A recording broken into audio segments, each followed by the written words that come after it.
I came across this article, written by a member of the South African Military History Society, titled Airships in South Africa, 1927 to 2013.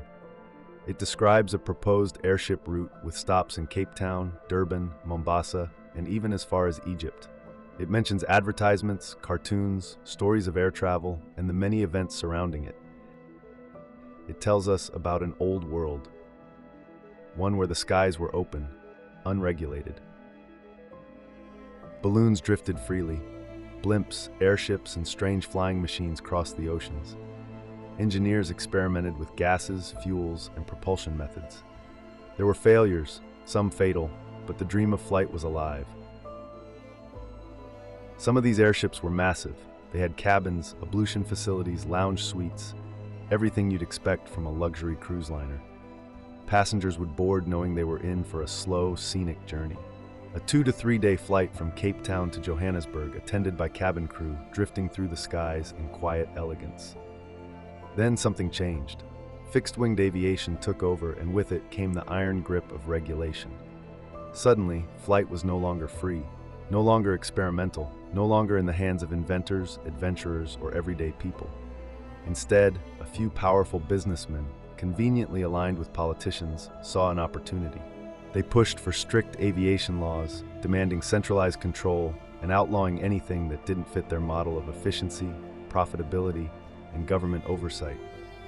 They orchestrated balloon disasters across the world, deliberate acts of sabotage disguised as tragic accidents. Explosives were planted, key components were tampered with, and conveniently, there was always a cameraman on site, ready to capture the carnage.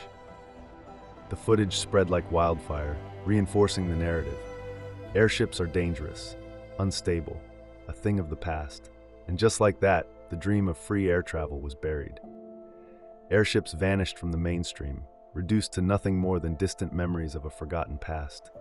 The elegant, luxurious voyages through the sky were replaced by overcrowded, noisy, fuel-guzzling machines, running only on one type of fuel, supplied by one industry. Coincidence? Or another chapter in the ongoing suppression of knowledge? You're probably wondering, what has this got to do with South Africa? Well, I was wondering how people created the oldest maps of Africa hundreds of years ago.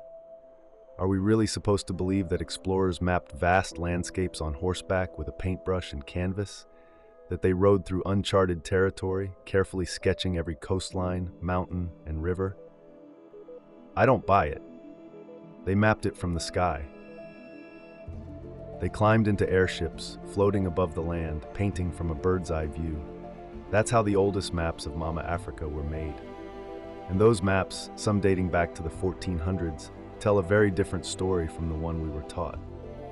They show Africa with towering structures, buildings, and empires.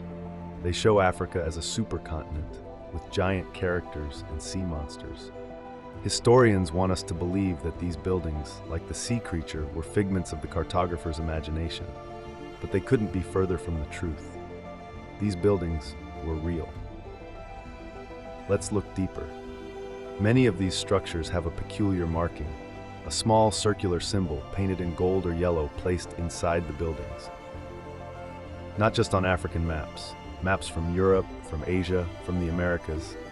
Same markings, same placements, a pattern starting to unfold. What could the little circle be? Perhaps it could represent some kind of energy source, such as gas, or fire, or a lost technology. Maybe it's a symbol that represents airship docking or transport hub. Which brings us to the towers. The maps show them everywhere. Tall, church-like structures with sharp spires reaching into the skies. But wait. Africa couldn't have had towers like that in the 1500s. I mean, there would be towers, or at least the remains of towers all around us today, right? Wait a minute.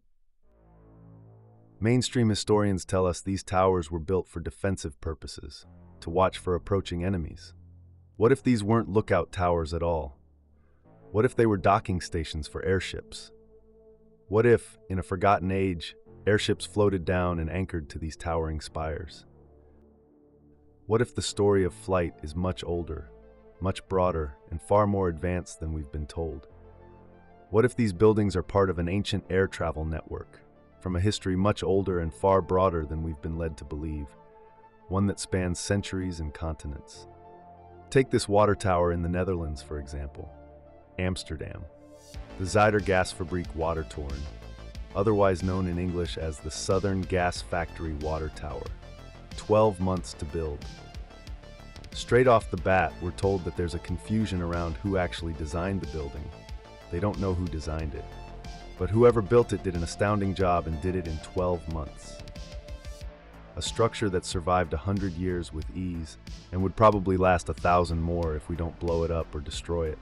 We don't know who designed it. The guy who built it must have had really advanced construction knowledge to build this in 12 months in the year 1911. I mean, he probably didn't even have power tools. This is just crazy. But it gets even crazier. History tells us that there was an old gas processing plant that was demolished beneath the structure.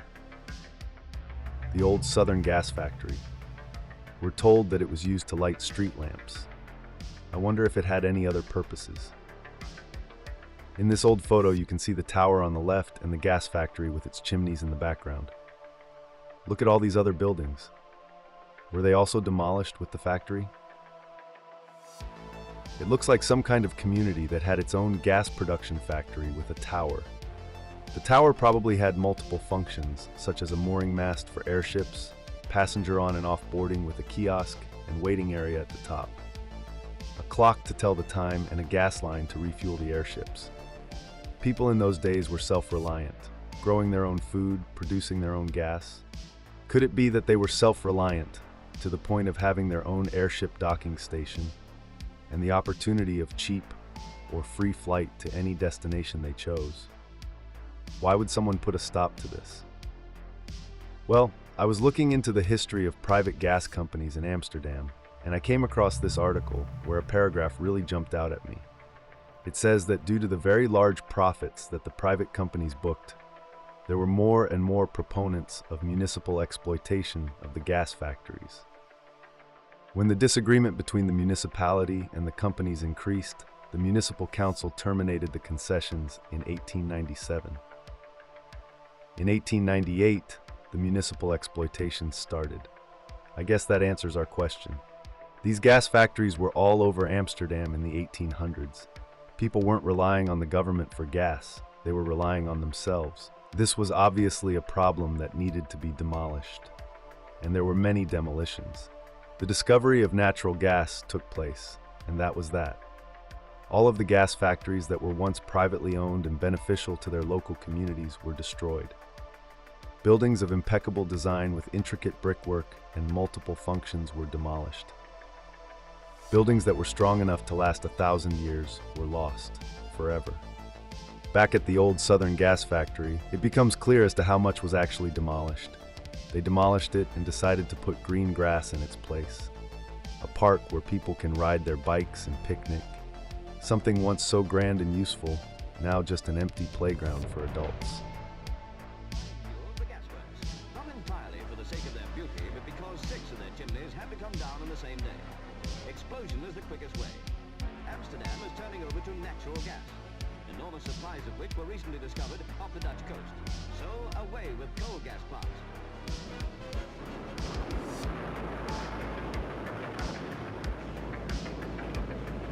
Chimneys 2 and 3 will be demolished next.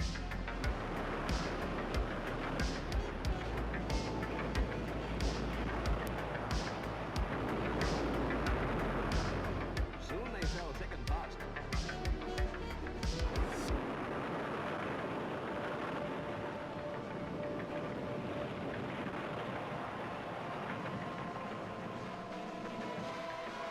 Welcome to Anomaly, Africa, where we explore the remains of an advanced civilization right here in South Africa and beyond.